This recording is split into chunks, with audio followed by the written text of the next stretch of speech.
Part 2 of Chapter 4. "How about a nice book?" said Ron innocently. "No, I don't think so," said Hermione composedly. "I really want an owl. I mean, Harry's got Hedwig, and you've got Errol." "No, I haven't," said Ron. "Errol's a family owl. All I've got is Scabbers." He pulled his pet rat out of his pocket. "And I want to get him checked out," he added, placing Scabbers on the table in front of them. "I don't think Egypt agreed with him very well." Scabbers was looking thinner than usual, and there was definitely a droop to his whiskers. "There's a magical creature shop just over there," said Harry, who knew Diagon Alley very well by now. "You can see if they've got anything for Scabbers, and Hermione can get a new owl." So they paid for their ice cream and crossed the street to the magical menagerie. There wasn't much room inside. Every inch of wall was hidden by cages.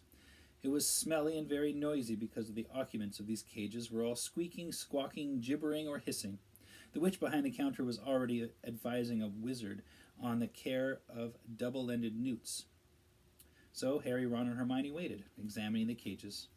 A pair of enormous purple toads sat gulping wetly and feasting on dead blowflies.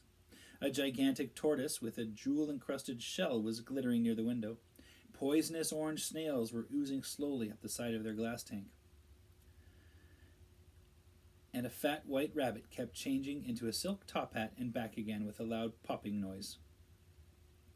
Then there were cats of every color, a noisy cage of ravens, a basket of funny custard-colored fur balls that were humming loudly, and on the counter a vast cage of sleek black rats that were playing some sort of skipping game using their long, bald tails. The double-ended newt wizard left, and Ron approached the counter. "It's my rat," he told the witch. "He's been a bit off color ever since we brought him back from Egypt." "Bang him on the counter," said the witch, pulling a pair of heavy black spectacles out of her pocket. Ron lifted Scabbers out of the inside of his pocket and placed him next to the cage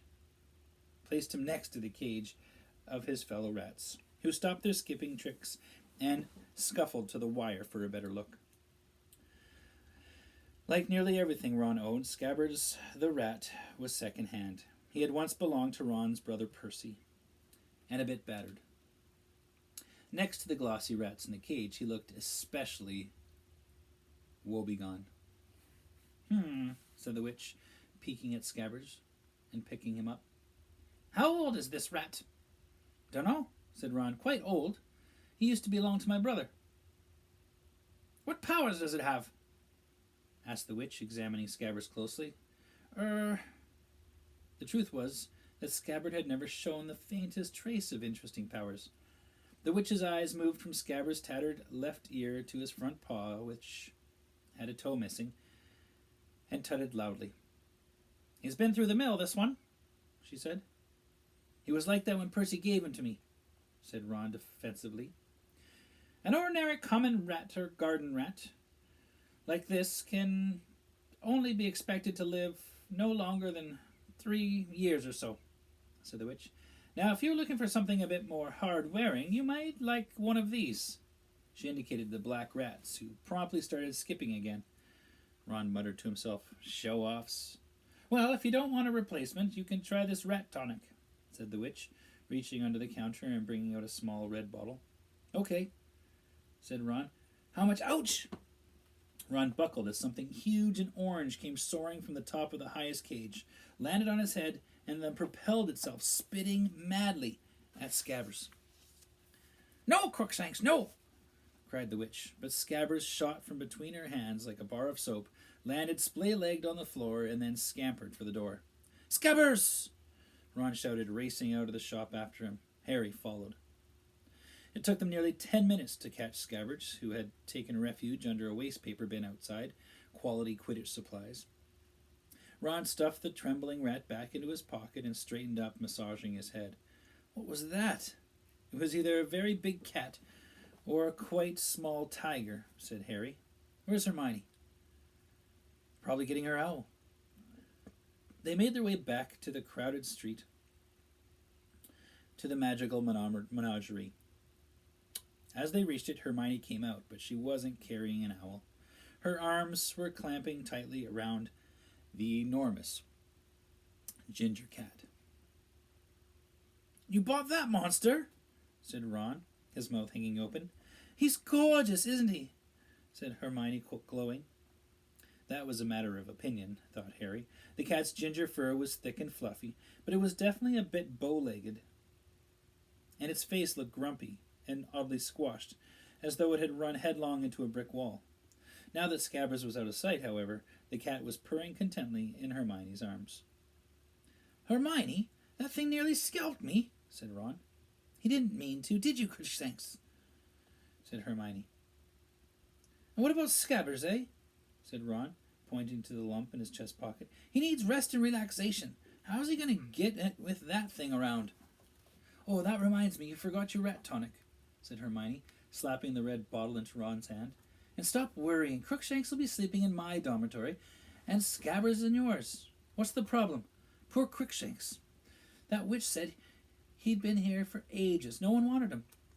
"I wonder why," said Ron sarcastically as they set off towards the Leaky Cauldron. They found Mr. Weasley sitting at the bar reading the Daily Prophet. "Harry," he said, smiling as he looked up. "How are you?" "Fine, thanks," said Harry, as he, Ron, and Hermione joined Mr. Weasley with all their shopping. Mr. Weasley put down his paper, and Harry saw the now familiar picture of Sirius Black staring up at him. "They still haven't caught him yet, then?" he said. "No," said Mr. Weasley, looking extremely grave. "They've pulled us off all our regular jobs at the Ministry to try to find him, but no luck so far." "Would you get a reward if you caught him, Dad?" said Ron. "It'd be good to get some more money." "Don't be ridiculous, Ron," said Mr. Weasley, who on closer inspection looked very strained. "Black's not going to be caught by a 13-year-old wizard. The Azkaban guards. It's the Azkaban guards who'll get him back. You mark my words." At that moment, Mrs. Weasley entered the bar, laden with shopping bags and followed by the twins, Fred and George, who were about to start their 5th year at Hogwarts. The newly elected head boy, Percy, and the Weasleys' youngest child, the only girl, Ginny. Ginny, who had always been very taken with Harry, seemed even more heartily embarrassed than usual when she saw him. Perhaps because he had saved her life during their previous year at Hogwarts. She went very red and muttered, "Hello," without looking at him. Percy, however, held out his hand solemnly as though he and Harry had never met and said, "Harry, how nice to meet you." "Hello, Percy," said Harry, trying not to laugh. "I hope you're well," said Percy, pompously, shaking hands. It was rather like being introduced to the mayor. "Very well, thanks." "Harry," said Fred, elbowing Percy out of the way and bowing. "Simply splendid to see you, old boy." "Marvelous," said George, pushing Fred aside and seizing Harry's hand in turn. "Absolutely spiffing." Percy scowled. "That's enough now," said Mrs. Weasley. "Mum," said George, as though he'd only just spotted her, and seizing her hand too.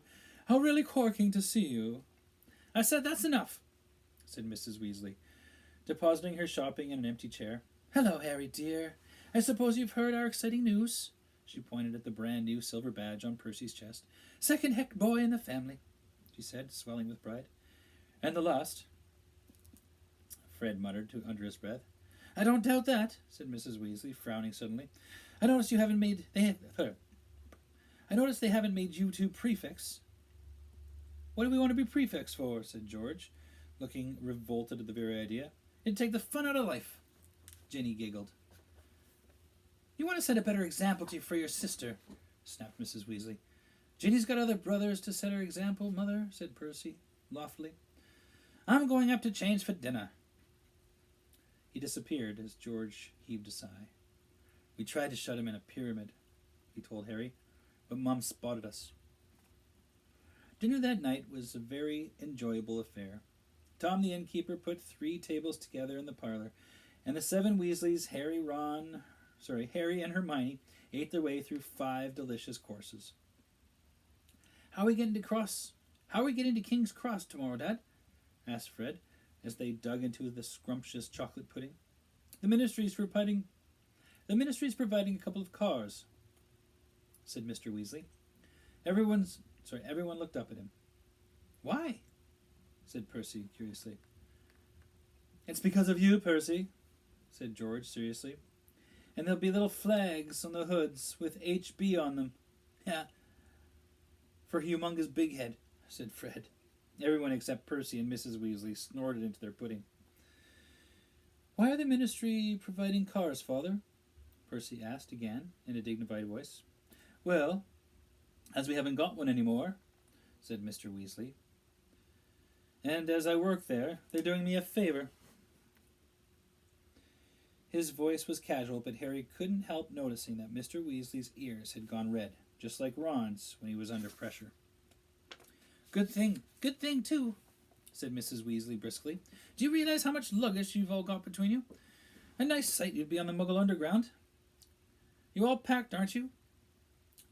Ron hasn't put new things into his trunk yet, said Percy, in a long, suffering voice. He's dumped them on my bed.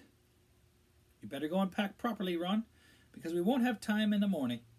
Mrs. Weasley called down the table. Ron scowled at Percy. After dinner, everyone felt very full and sleepy. One by one, they made their way upstairs to their rooms to check their things for the next day. Ron and Percy were next door to Harry.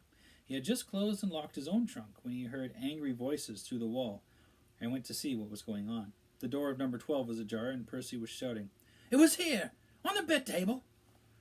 I took it out for polishing. I haven't touched it, all right, Ron roared back. What's up?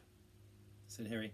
My head boy badge is gone, said Percy, rounding on Harry.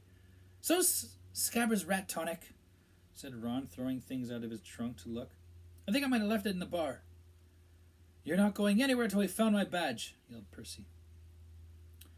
I'll get Scabbers' stuff. I'm packed, said Harry to Ron, and he went downstairs.